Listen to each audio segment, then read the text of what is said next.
പൂർണ്ണാർത്ഥത്തിലുള്ള ഉത്തരങ്ങൾ തേടുന്നതേ ഉള്ളൂ. ഉത്തരങ്ങൾ വന്നിട്ടില്ല. സ്റ്റിയറിംഗ് കമ്മിറ്റി യോഗം പുരോഗമിക്കുന്നു. പ്രതികരണങ്ങൾ അതിനുശേഷമായിരിക്കും മാണിയുടെ ചലനങ്ങൾ എങ്ങോട്ട് പോകും, കേരള രാഷ്ട്രീയത്തെയും ഒപ്പം തന്നെ UDF രാഷ്ട്രീയത്തെയും ഏത് ദിശയിൽ കൊണ്ടെത്തിക്കും തുടങ്ങിയ വിശദാംശങ്ങളിലേക്ക് പോകണമെങ്കിൽ പ്രതികരണങ്ങൾ വേണം. പ്രതികരണങ്ങൾക്ക് വേണ്ടി ഞങ്ങളുടെ പ്രതിനിധികൾ അവിടെ കാത്തുനിൽപ്പുണ്ട്. യോഗം നടക്കുന്ന പ്രശാന്തിക്ക് മുൻവശത്തും ഒപ്പം തന്നെ KPCC office, cliff house, UDF നേതാക്കളുടെ പ്രമുഖ കേന്ദ്രങ്ങളിൽ നിന്നൊക്കെ ഉള്ള വിശദാംശങ്ങളും പ്രതികരണങ്ങളും പ്രതീക്ഷിക്കുകയാണ്. എന്തായാലും അതിനുള്ള നിമിഷങ്ങളിലേക്ക് കാത്തിരിക്കേണ്ടി വരും.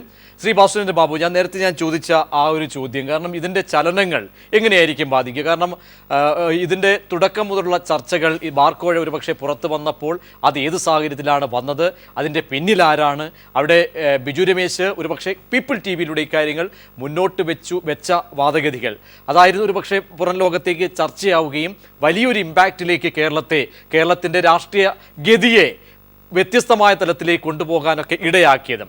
അവിടെ അതിൻ്റെ ആ സമയത്ത് അതിൻ്റെ ഒറിജിൻ എവിടെയാണ് തുടങ്ങിയ കാര്യങ്ങൾ നിർണ്ണയിക്കാൻ വേണ്ടിയാണ് അവിടെ ഉന്നതാധികാര സമിതിയെ കേരള കോൺഗ്രസ് മുന്നോട്ട് വെച്ചത്. KM മാണി പലതും പറയാൻ ശ്രമിച്ചെങ്കിലും അതിന് തടയിടപ്പെട്ടു. ഇതൊക്കെ തന്നെ മാണിയുടെ രാജിയോടുകൂടി ഏത് ദിശയിൽ മുന്നോട്ട് പോകും?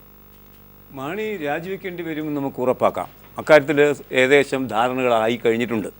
പക്ഷേ അദ്ദേഹം ഇന്നലെ തന്നെ അത് ഏകദേശം ആ നിലയ്ക്കാണ് സംസാരിച്ചത്. രാജി ഉണ്ടാകും, പക്ഷേ ഗൂഢാലോചനയുടെ കാര്യങ്ങൾ നിങ്ങൾക്ക് പുറകെ അറിയാൻ കഴിയും എന്ന് പറയുമ്പം അദ്ദേഹം ചെയ്തത്, ഇന്നലെ രാത്രി ചെയ്ത ഒരു കാര്യം, സുപ്രീം കോടതിയിൽ ഇതിന് അപ്പീൽ പോകാൻ കഴിയുമോ എന്നതാണ്.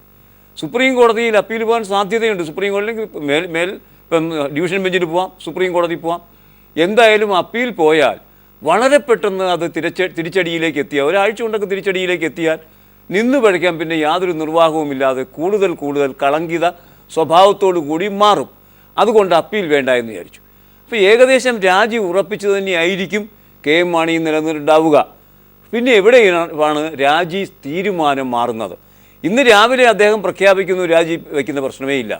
അദ്ദേഹത്തിൻ്റെ കൂടെ നിൽക്കുന്ന MLA മാർ പോലും അത്ഭുതപ്പെടുന്നു. PA ജോസഫ് അടക്കം അത്ഭുതപ്പെടുന്നു. മറ്റെന്തു വഴിയെന്ന് ആലോചിച്ചുകൊണ്ടിരിക്കുമ്പോഴാണ് രാജി വയ്ക്കുന്ന പ്രശ്നമില്ല എന്ന് അദ്ദേഹം പറയുന്നത്. അതിൻ്റെ കാരണവും അദ്ദേഹം പറഞ്ഞു. രാജി വയ്ക്കാതിരിക്കുന്നതിന് കൃത്യമായി അദ്ദേഹം പറഞ്ഞത് ആ ജഡ്ജ്മെൻറ്റ് ഞങ്ങൾക്ക് അനുകൂലമാണ്.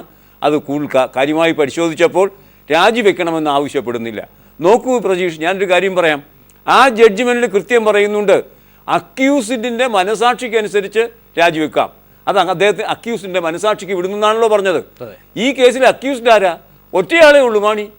ഈ FIR-ൽ 1-ാം പ്രതി മാത്രമേ ഉള്ളൂ. അപ്പം അക്യൂസ്ഡ് എന്ന് പറയുന്നത് ഈ കേസിൽ മാണിയാണ്, വേറെ ഒറ്റയാളുമില്ല. അവിടെ ഒരു വൈരുദ്ധ്യത്തിന് അപ്പൊ അക്യൂസ്ഡ് അദ്ദേഹത്തിന്റെ മനസാക്ഷി അനുസരിച്ച് ചെയ്യട്ടെ എന്ന് പറയുമ്പോൾ ഈ അക്യൂസ്ഡ് മാണി മാത്രമാണ്. അപ്പൊ ഇതൊക്കെ ഉണ്ണിയാറിന് അറിയാത്തതല്ല.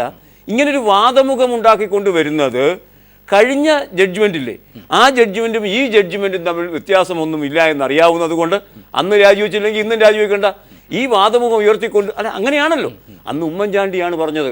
ഞാൻ ഒത്തിരി ജഡ്ജ്മെന്റ് കണ്ടയാളാ, കാര്യം ഒത്തിരി അഴിമതി കാണിച്ചുകൊണ്ടിരിക്കുന്നത്. അതാണ് ഞാനൊരു പക്ഷേ ഇതിന്റെ ഇടയ്ക്കൊക്കെ ഒരു ആശയവിനിമയം നടത്തുന്നത് ഉമ്മൻചാണ്ടിയുമായിരിക്കും. അവിടെ നിന്നുള്ള പിന്തുണ എന്തായാലും ഈ സമയത്ത് പോലും ഉമ്മൻചാണ്ടി ഒരു ഡബിൾ സ്റ്റാൻഡ് കളിക്കും, ഉറപ്പാണ്. ഞാൻ പറയട്ടെ, ഒരു രാത്രി കൊണ്ട് കാര്യങ്ങൾ മാറി മറിയുന്നുണ്ടെങ്കിൽ ഏതോ ഒരു കേന്ദ്രത്തിൽ നിന്ന് മാണിക്ക് ഉറച്ചു നിന്നുകൊള്ളൂ എന്ന നിർദ്ദേശം ലഭിച്ചിട്ടുണ്ട്. രാഷ്ട്രീയ രംഗത്ത് വളരെ ചാണകേന്ദ്രം പ്രയോഗിക്കുന്ന ഒരു കോൺഗ്രസ് നേതാവ് നമ്മുടെ ഈ അനുഭവത്തിൽ ഉള്ളത് ഉമ്മൻചാണ്ടിയാണല്ലോ. അല്ലെങ്കിൽ ഈ കേസ് മുന്നോട്ട് പോയാൽ VM സുധീറിൻ്റെ നിലപാട് നമ്മൾ അറിയുന്നിടത്തോളം, അവർ പറയുന്നിടത്തോളം പിന്നെ ഹൈക്കമാൻഡ് അംഗീകരിച്ചിരിക്കുന്നു. അതിൻ്റെ ഏറ്റവും വലിയ ക്ഷീണം സംഭവിക്കുന്ന നേതൃനിരയിൽ മാത്രമല്ല, കേസുകളിലേക്കാണ് പിന്നെ ഉമ്മൻചാണ്ടി സഞ്ചരിക്കേണ്ടി വരുന്നത്. അത്തരമൊരു സാഹചര്യത്തിൽ ഉമ്മൻചാണ്ടി വേഴ്സസ് VM സുധീരൻ എന്നൊരു ഡൈക്കോട്ടമിയാണ് ഇവിടെ ഉള്ളത്. അങ്ങനെ വരുമ്പം മാണി പോലും സത്യത്തിൽ ഈ വഴക്കെങ്ങനെ ആണ് ഇരിക്കുന്നത്. പിന്നെ VM സുധീരൻ പറഞ്ഞതുമാതിരി അദ്ദേഹം ഒരു പത്രസമ്മേളനം നടത്തുകയും മന്ത്രിസഭ പോന്നെങ്കിൽ പോട്ടെ എങ്കിലും മാണി രാജിവെക്കണമെന്നൊരു വാക്ക് പറയുകയും ചെയ്താൽ കേരള കോൺഗ്രസ്സിലെ, ഞാൻ ഉറപ്പിച്ചു പറയുന്നു, ഇപ്പോൾ നടക്കുന്ന സ്റ്റിയറിംഗ് കമ്മിറ്റി യോഗത്തിലെ 7 MLA മാരും KM മാണി രാജിവെക്കാൻ പറയും. ഇത്രയേ ഉള്ളൂ അതിൻ്റെ അതാണ് ഒരുപക്ഷെ റഹീം അക്കാര്യത്തിൽ ആ ഒരു നിരീക്ഷണം തന്നെ ആയിരിക്കും. കാരണം എന്തായാലും ഇനി സമയം വലിയ അർത്ഥത്തിൽ തന്നെ മുന്നോട്ട് പോയിക്കൊണ്ടിരിക്കുന്നു. പ്രതികരണം എന്തായാലും വരാനുള്ളൊരു സാധ്യത കൂടി നമുക്കുണ്ട്.